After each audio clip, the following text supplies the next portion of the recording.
विभिन्न प्रकल्पर शिलान्यास कले विधायक नवीन।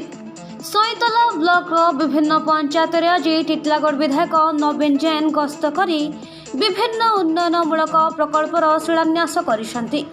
ग्रामीण अंचल समग्र उन्नति को लक्ष्य करी प्रहरी मंडप, पोखरी पुनरुद्धार और अन्य आवश्यक ढांचागत कार्यर शुभारंभ करा जायथिला।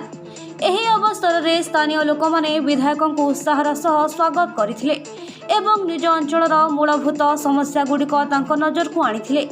पानी, रास्ता और अन्य सुविधा संबंधी दाबी उपस्थापित होइथिला। विधायक श्री जैन लोकमानक अभियोग को गंभीरतार सह शुणी शीघ्र समाधान कराजिबो बोली आश्वासन देथिले। से कहिथिले जे ग्रामीण उन्नति और मौलिक सुविधार विकास पई सरकार प्रतिबद्ध अछंती एवं आगामी दिन में एहिपरि अधिक प्रकल्प कार्यकारी हेबो बोली प्रतिश्रुति देथिले। एही कार्यक्रम में विधायक ब्लॉक प्रतिनिधि विमल शर्मा, बीजेपी वरिष्ठ नेता सर्वेश्वर पात्र, महेंद्र अमात समेत शताधिक बीजेपी कर्मी सामिल होइथिले। दीर्घ दिन लोक आशा आकांक्षा रही अनेक गुड़े बन कि पहरी मंडप कि लक्ष्मी मंडप आज प्राय आम 15-20टा जारे आम शुभारंभ करने पूजा पाठ अर्चना कर नड़िया बढ़ेचु कि एबे 5-7 दिन भितर कामटा सब चालू करमा। आ अंचल बहुत खुशी अच्छन परिवर्तन पर यशस्वी प्रधानमंत्री आशीर्वाद नेतृत्व चलता ओडिशा सरकार लोकप्रिय मुख्यमंत्री मोहन चरण मांझी महोदय एत विकास काम बाहरी आम टिटलागढ़ निर्वाचन मंडल सबू गाँव में देखुन जेनटा 20 वर्ष है बन कटा साफ नहीं से 10 लाख टका प्राय पड़ी 5 लाख 10 लाख टका।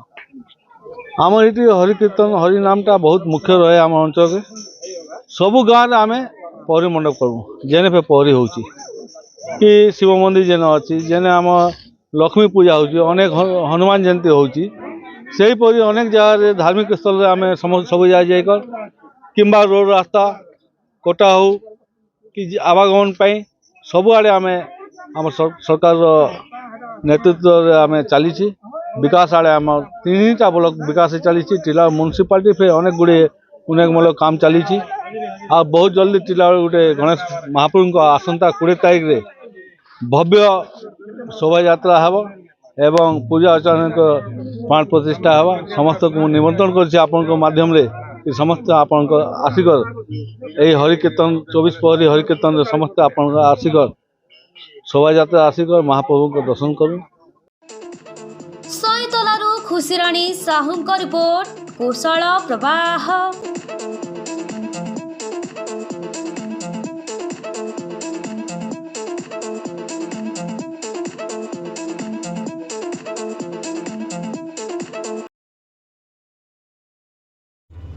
आवासिक विद्यालय दिगरे एक सफल पदक्षेप बलांगीर सहर भगवती नगर रे अवस्थित विद्या भारती आवासिक विद्यालय कोचिंग जेभଳି उन्नत व्यवस्था रही स्मार्ट क्लास सेभଳି आकर्षणीय व्यवस्था रही छात्र छात्री स्वतंत्र हॉस्टेल व्यवस्था जो सुनाम अर्जन करथिबा आवासिक विद्यालय रे अनग्रसर पिलांक पई स्वतंत्र ध्यान दियाजिबार व्यवस्था करा जायछि।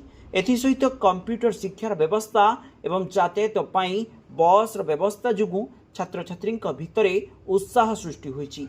विद्या भारती आवासिक विद्यालय रे निज पिलांकु एडमिशन कराइबा जोगाजोग करंतु। Mobile number 9438311711 9437320855।